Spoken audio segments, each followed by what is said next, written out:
മരണമെന്ന മാസ്മരികത, അനിർവചനീയമായ നാടകീയത, അതിൻ്റെ അപ്രതീക്ഷിത ഭാവം, ഇതൊക്കെ ഇന്നും മനുഷ്യൻ്റെ ചിന്തകൾക്കും മനുഷ്യൻ്റെ കണ്ടെത്തലുകൾക്കുമൊക്കെ അപ്പുറമാണെന്നതാണൊരു യാഥാർത്ഥ്യം. ഇന്ന് ആരോഗ്യ വളർച്ചയുടെ അതുപോലെ തന്നെ കണ്ടുപിടുത്തങ്ങളുടെ നേട്ടങ്ങളുടെയൊക്കെ കാലങ്ങളായി ഒരുപാട് പുരോഗതികൾ, വളർച്ച ഒക്കെ നമ്മൾ ആതുര ശുശ്രൂഷ രംഗത്തും ഒക്കെ കണ്ടെത്തിയിട്ടുണ്ടെങ്കിലും മരണമെന്ന യാഥാർത്ഥ്യത്തിൻ്റെ മാസ്മരികതയും നാടകീയതയും ഇപ്പോഴും അനിർവചനീയമാണെന്ന് മാത്രമല്ല, ഇക്കാലത്ത് അത് വളരെ കൂടുതലുമാണ്. എൻ്റെ സഹപ്രവർത്തകനും എന്നോടൊപ്പം ഞാൻ ജോലി ചെയ്യുന്ന സ്ഥാപനത്തിൽ ജോലി ചെയ്യുന്നതുമൊക്കെയായ ഒരു 45 വയസ്സുകാരൻ കഴിഞ്ഞ ദിവസം മരണപ്പെടുകയുണ്ടായി. ആ സുഹൃത്തിൻ്റെ മരണാനന്തര ചടങ്ങുകളിൽ ഏതാണ്ട് പൂർണ്ണമായും പങ്കെടുത്തപ്പോൾ, അല്ലെങ്കിൽ ആ സംഭവവുമായി ബന്ധപ്പെട്ട്, ആ വിയോഗവുമായി ബന്ധപ്പെട്ട് ചിന്തിച്ചപ്പോൾ എൻ്റെ മനസ്സിലൂടെ കടന്നുപോയ വർത്തമാനകാല യാഥാർത്ഥ്യങ്ങളെക്കുറിച്ച് നിങ്ങളോട് പറയാമെന്നാണ് എനിക്ക് തോന്നിയത്. 46 വയസ്സുകാരനായ, ആരോഗ്യവാനായ, വളരെ സുസ്മേരവദനായ, ഡൈനാമിക്കായ, നല്ല സംഘാടകനായ ഒരു ആളാണ് സംഗീത് സാലി എന്ന് പറഞ്ഞ എൻ്റെ ഒരു സുഹൃത്ത്. ട്രേഡ് യൂണിയൻ നേതാവുമാണ്. ഇന്നത്തെ കാലത്ത് കുഴഞ്ഞു വീണ് മരിക്കുക എന്ന് പറയുന്ന നിർവചിക്കാനാവാത്ത കാരണങ്ങൾ കൊണ്ട് സംഭവിക്കുന്ന ചില മരണങ്ങൾ നമ്മൾ കേട്ടുകൊണ്ടിരിക്കുകയാണ്. ചിലപ്പോഴൊക്കെ അങ്ങനെ സംഭവിക്കുമ്പോൾ നമ്മുടെ മനസ്സിൽ തോന്നുന്ന ഒരു ചിന്ത, എത്രയും നേരത്തെ ആശുപത്രിയിൽ എത്തിച്ചിരുന്നെങ്കിൽ, എങ്ങനെയെങ്കിലും ഏറ്റവും മികച്ച ആശുപത്രിയിൽ എത്തിച്ചിരുന്നുവെങ്കിൽ ജീവൻ രക്ഷിക്കാനാവുമായിരുന്നു എന്നതായിരുന്നു ഒരു ചിന്ത. സത്യത്തിൽ അതിനൊരു പ്രസക്തിയുമില്ല എന്നതാണ് സത്യം. പൊട്ടാഷ്യം കൂടുക കുറയുക, സോഡിയം കൂടുക കുറയുക തുടങ്ങിയ ചില കാരണങ്ങൾ കണ്ടെത്തുന്നു എന്നുള്ളതിനപ്പുറത്ത് ഇങ്ങനെ ആരോഗ്യവാനായ ഒരാൾക്ക് എന്തുകൊണ്ടിത് കുറയുന്നു, എന്തുകൊണ്ടിത് കൂടുന്നു എന്നൊന്ന് ചോദിച്ചാൽ അതിന് പലപ്പോഴും ഉത്തരമില്ല. അനുഭവിക്കുന്ന സാമാന്യ നിരീക്ഷണം നടത്തുന്ന ആളുകളുടെയൊക്കെ കണ്ടെത്തൽ, കഴിഞ്ഞ ദിവസം കോവിഡ് വാക്സിനുമായി ബന്ധപ്പെട്ട് ഒരു ഉത്തരവാദിത്തപ്പെട്ട സ്ഥാപനം കോടതിയിൽ നൽകിയ മൊഴിയിലൂടെ കേരളമാകെ ചർച്ച ചെയ്ത ഈ വാക്സിനേഷൻ്റെ ഒരു ഇമ്പാക്റ്റാണ് ഇതെന്ന് പറഞ്ഞാൽ അതങ്ങനെയല്ല എന്ന് പറഞ്ഞ് വിശദീകരിക്കാൻ മറുവശത്തും ആളുകൾ പ്രത്യക്ഷപ്പെടും. അതിന് 3 മാസത്തെ കാലാവധിയേ ഉള്ളൂ, അതിന് 4 മാസമേ ഉള്ളൂ, 3 വർഷത്തിനകമേ അങ്ങനെ സംഭവിക്കൂ എന്നൊക്കെ പറഞ്ഞ് ന്യായീകരിക്കുകയാണ് അവർ ചെയ്യുന്നത്. എന്നാൽ അതിൻ്റെ ഉത്തരവാദിത്തം ഏറ്റെടുക്കേണ്ടവർ അങ്ങനെ ഉത്തരവാദിത്തം ഏറ്റെടുക്കാതെ മാരകമായ പാർശ്വഫലങ്ങൾ ഉണ്ടാകാം എന്നൊക്കെ പ്രഖ്യാപിക്കുകയും ഞങ്ങൾ പറഞ്ഞിട്ടല്ല ആരും ഈ ഇഞ്ചക്ഷൻ എടുത്തതെന്ന് തടി തപ്പുകയും സ്വന്തം ചിത്രം മാറ്റുകയും ഒക്കെ ചെയ്യുന്ന കാഴ്ചയാണ് കണ്ടുകൊണ്ടിരിക്കുന്നത്. പക്ഷേ അതിലൂടെ കടന്നുപോയ നമുക്കെല്ലാവർക്കും അറിയാം, അതെടുക്കാൻ പാകപ്പെടുന്ന നിലയിൽ എന്തെല്ലാം തരത്തിലുള്ള സമ്മർദ്ദങ്ങൾ, ബോധവൽക്കരണങ്ങൾ, ഉത്ബോധനങ്ങൾ, നിയമപരമായ ബാധ്യതകൾ, ഈ ആകാശയാത്രയ്ക്കും മറ്റും നിർബന്ധമാക്കിയ നിബന്ധനകൾ, അതൊന്നും ഇപ്പോൾ നിർബന്ധിച്ചവരോ പറഞ്ഞവരോ ആരും മിണ്ടുന്നില്ല എന്നതാണ് സത്യം. അതൊരു കാര്യം. രണ്ടാമത്തെ കാര്യമാണ് ഞാൻ നേരത്തെ സൂചിപ്പിച്ച ആശുപത്രിയിലെത്തിയാൽ എന്ന ചിന്തയുടെ പക്ഷം.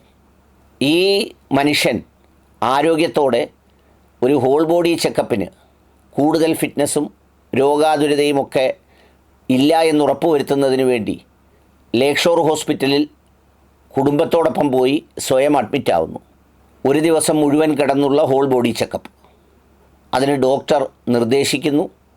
അദ്ദേഹം സന്തോഷവാനായി അവിടെ കിടക്കുന്നു. പ്രത്യേകിച്ച് യാതൊരു രോഗവുമില്ല, രോഗലക്ഷണവുമില്ല. ഒരു നേഴ്സ് വന്ന് ബ്ലഡ് പരിശോധിക്കാൻ എടുത്തുകൊണ്ട് പോകുന്നു. ഒപ്പം നിന്ന കുടുംബവും മറ്റുമൊക്കെ കൂട്ടത്തിലുള്ള ഒരാളിനെ ജംഗ്ഷനിലേക്കാക്കാനായി വാഹനത്തിൽ പുറത്തേക്ക് പോകുന്നു. രണ്ടാമത്തെ നേഴ്സ് വന്ന് പരിശോധിക്കാൻ എത്തുമ്പോൾ, വിളിക്കുമ്പോൾ ആൾ ഉണരുന്നില്ല. ആദ്യം എടുത്തുകൊണ്ട് പോയത് ജീവനുള്ള ആളിൻ്റെ രക്തമാണെങ്കിൽ രണ്ടാമത് നിമിഷങ്ങൾ കൊണ്ട് അതിൻ്റെ റിസൾട്ട് വരുമ്പോൾ പിന്നെ ആ റിസൾട്ടിനൊരു പ്രസക്തിയുമില്ല. Result is confirmed, the patient is died. രോഗി മരിച്ചു കഴിഞ്ഞു. പിന്നെ അതിൽ നോക്കുമ്പോൾ പൊട്ടാഷ്യം കൂടി നിൽക്കുന്നു, സോഡിയം കുറഞ്ഞു നിൽക്കുന്നു. സോഡിയം എങ്ങോട്ട് പോയി, എന്തുകൊണ്ട് സംഭവിക്കുന്നു എന്ന് ചോദിച്ചാൽ അതിന് യാതൊരു ഉത്തരവുമില്ല എന്നതാണ് ഒരു സത്യം. അതുകൊണ്ട് നമ്മൾ വിചാരിക്കുന്നത് പോലെ വേഗത്തിൽ ആശുപത്രിയിൽ എത്തിക്കുന്നത് കൊണ്ടോ അല്ലെങ്കിൽ അങ്ങ് ആശുപത്രി കിടക്കയിൽ കിടക്കുന്നത് കൊണ്ടോ ഈ മരണമെന്ന മാസ്മരികത അതിന് നിശ്ചയിക്കപ്പെട്ട സമയത്ത് നമ്മളിലേക്ക് എത്താതിരിക്കുന്നില്ല എന്ന ബോധം നമുക്കുണ്ടാവേണ്ടതാണ്. രണ്ടാമത്തെ കാര്യം പൊതുവിൽ പറഞ്ഞതാണ്, അല്ലെങ്കിൽ പറയാൻ ഉദ്ദേശിക്കുന്നതാണ്. ജീവിക്കാൻ വേണ്ടിയാണ് നമ്മൾ വീട് വെക്കുന്നത്. ആ ജീവിതത്തിൻ്റെ സൗകര്യങ്ങളൊക്കെയും തരപ്പെടുത്തുമ്പോൾ അവിടെ മരിക്കാൻ കൂടിയുള്ളതാണെന്ന ചിന്ത നമ്മുടെ ആരുടെയും ഹൃദയത്തിലെത്തുന്നില്ല. അങ്ങനെ ചിന്തിക്കുന്നവർ മണ്ടന്മാരെന്നോ മണ്ടത്തരമെന്നോ ഒക്കെ ആവും എല്ലാവരും പറയുക. ഇപ്പോഴത്തെ കാലത്ത് ഡിസൈനർ റൂമുകളുടെയൊക്കെ കാലമാവുമ്പോൾ ഒരു മുറിയിലോ ഒരു സ്ഥലത്തോ കിടക്കുന്ന ഫേർണിച്ചറുകളോ ബാക്കിയുള്ള സംഗതികളോ ഒന്ന് ആ സ്ഥാപിച്ചിരിക്കുന്നിടത്തുനിന്ന് നീക്കാനോ ചലിപ്പിക്കാനോ കഴിയാത്ത സ്ഥിതി. എവിടെയൊന്ന് മയ്യത്ത് കുളിപ്പിക്കണം എന്ന് നോക്കിയാൽ അതിനുള്ള സൗകര്യങ്ങളുടെ പരിമിതിയും അതിനെക്കുറിച്ച് ചിന്തിക്കാത്ത കാലം. എന്നാൽ നാം ഓർത്തിരിക്കേണ്ട ഒരു പച്ചയായ സത്യം, 6 പേർ സന്തോഷത്തോടെ ജീവിക്കുന്നൊരു വീടാണെങ്കിൽ ഈ 6 പേർ മുൻപും പിൻപുമായോ അല്ലെങ്കിൽ ഒരുമിച്ചോ എങ്ങനെയായാലും അവിടെ തന്നെ മരിക്കേണ്ടവർ കൂടിയാണെന്ന ബോധ്യം ഈ വീട് നിർമ്മിക്കുമ്പോൾ ഉണ്ടാകേണ്ടത് ആവശ്യമാണ്.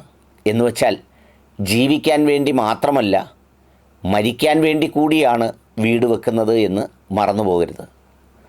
മൂന്നാമത്തെ മറ്റൊരു പ്രധാനപ്പെട്ട പാഠം മരണാനന്തര ചടങ്ങുകളുമായി ബന്ധപ്പെട്ടാണ്.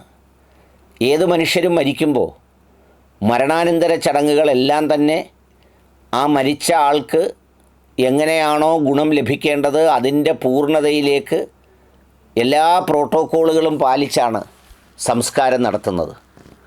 കുളിപ്പിക്കുന്ന രീതിയിൽ ചിലയിടത്താണെങ്കിൽ പൂജിക്കുന്നത്, മറ്റു ചിലയിടത്താണെങ്കിൽ പ്രാർത്ഥിക്കുന്നത്, ഓതുന്നത്, അതിനുവേണ്ടി ഖബറിടം തയ്യാറാക്കുന്നത്, അതിനുവേണ്ടി കിടത്തുന്നത്, ഒരുക്കുന്നത് എല്ലാമെല്ലാം ആ ആളിൻ്റെ പരലോക ജീവിതം, പാരത്രിക ജീവിതം, മരണാനന്തര ജീവിതം അത് വിജയകരമാക്കുന്നതിന് വേണ്ടിയാണ്.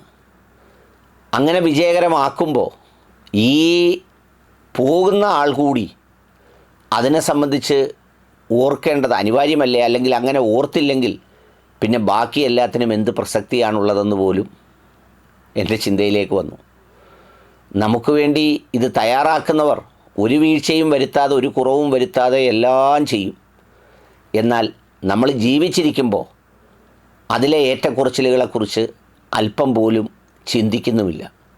ഇതൊക്കെയും ഒരു മരണത്തെക്കുറിച്ചും ജീവിതത്തെക്കുറിച്ചും മരണാനന്തര ജീവിതത്തെക്കുറിച്ചുമൊക്കെ ഓർക്കുമ്പോൾ നമ്മുടെയൊക്കെ മനസ്സിലുണ്ടായിരിക്കേണ്ട നിർബന്ധിതമായ ചിന്തകളാണ്.